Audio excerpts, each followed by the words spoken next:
ఏ ఒక్కరు ఎక్కువ కాదు, తక్కువ కాదు. అలాగని అందరూ సమానమైన వారు కాదు. ప్రతి ఒక్కరూ పోల్చలేనంత ప్రత్యేకమైన వారు అని ఓ కవి మిత్రుడు నాతో అన్నాడు. ఇప్పుడు ఈ విషయం మీకు చెప్పడానికి కారణం తెలియాలంటే మనం ఒక్కసారి మహాభారతంలోకి వెళ్ళి రావాల్సిందే. నేను మీ ఆర్ఎంఏ రామ్మోహన్ ఆచారి. ఇక అసలు కథ మొదలు పెడదాం పదండి. అది అతిపెద్ద కురువంశ సామ్రాజ్యం, హస్తినాపుర రాజధాని నగరం, అద్భుతమైన రాజభవనాల సముదాయం, వాటిని ఆనుకుని సువిశాల క్రీడా ప్రాంగణం, వారి వారి స్థానాల్లో ఆసీనుడై ఉన్న భీష్మ, ద్రోణ, కృపాచార్యులు, మహారాజు ధృతరాష్ట్రుడు, మహామంత్రి విదురుడు, గాంధారరాజు శకుని, మహారాణుడు గాంధారి, కుంతి మొదలైన వారు, మిగతా రాజ్యాల నుండి వేంచేసిన అతిరథ మహారథులు, పోటీ ప్రదర్శనకు సిద్ధంగా ఉన్న కౌరవులు, పాండవులు, వీక్షించేందుకు తరలి వచ్చిన వేలాది ప్రజలు. ఆర్యావర్తనంలో ఒక సాంప్రదాయం ఉండేది. గురువు వద్ద శిక్షణ పొందిన రాజకుమారుల సామర్థ్యం తెలుసుకునేందుకు వారికి పోటీని ఒక ఉత్సవంలా నిర్వహించేవారు. అలాగే గురు ద్రోణాచార్యుల దగ్గర శిక్షణ పూర్తి చేసుకున్న కౌరవ పాండవులు తమ సమర్థతను నిరూపించుకునే సమయం అది. పోటీ మొదలైంది.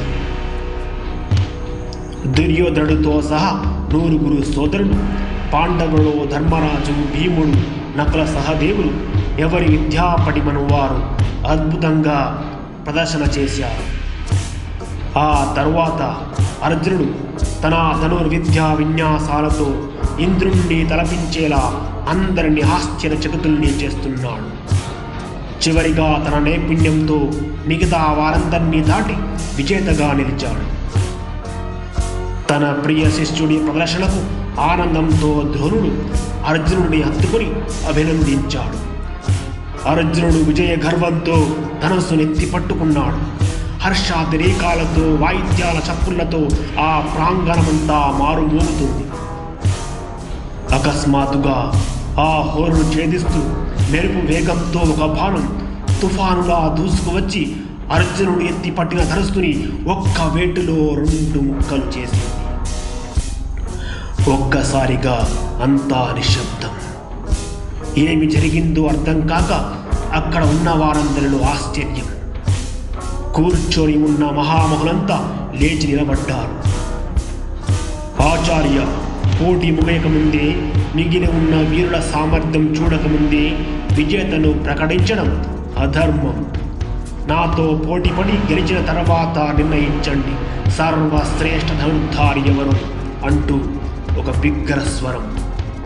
ద్రోణ, అర్జునుడు వెనక్కి తిరిగి ఒక అగ్నిగోళాన్ని చూసినట్టుగా అప్రమేయంగా అడుగు వెనక్కి వేశారు. ఎదురుగా జూలు విదిరించిన సింహంలా సూర్య తేజస్సుతో వెలిగిపోతూ ధనుర్బాణాలతో నిలుచున్న ఒక విరాట్ రూపం. హస్తినాపుర రాకుమారుడిపై ఇంతటి సాహసం చేసిన ఓ కుమార, ఎవరు నువ్వు అని భీష్ముడి ప్రశ్న. అంతే ధైర్యంగా అతడి సమాధానం. రాధేయుడు, అధిరథ పుత్రుడు, పరశురామ శిష్యుడు, కర్ణ అనే నామధేయుడను. ఆ మాటతో అందరి చూపులు కర్ణుడి వైపే నిలిచిపోయాయి. చిన్నప్పుడే కర్ణుడి గురించి తెలిసిన భీష్ముడు అతని వద్దకు వచ్చి ఇలా అడుగుతాడు. నీ సామర్థ్యం గొప్పదే కావచ్చు, కానీ ఈ పోటీ క్షత్రియ వీరులకే తప్ప అన్యులకు అర్హత లేదని తెలియదా? అందులోనూ సూతపుత్రుడవైన నీవు ఆయుధం పట్టడం అంతకంటే నేరం. బాల్యం నుండి ఇలాంటి మాటలు వింటూ పెరిగిన కర్ణుడు మళ్ళీ ఇప్పుడు భీష్ముని మాటలకు అతని మనసు అగ్నిపర్వతం వలె జ్వలించింది. కానీ ఇది సమయం కాదని మౌనంగా ఉండిపోయాడు.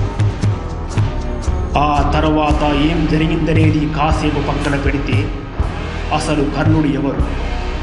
అతన్ని చూసి అందరూ ఎందుకు ఆశ్చర్యపడుతున్నారు? పేరు వినగానే భీష్ముడు ఎందుకు కంగారు పడ్డాడు?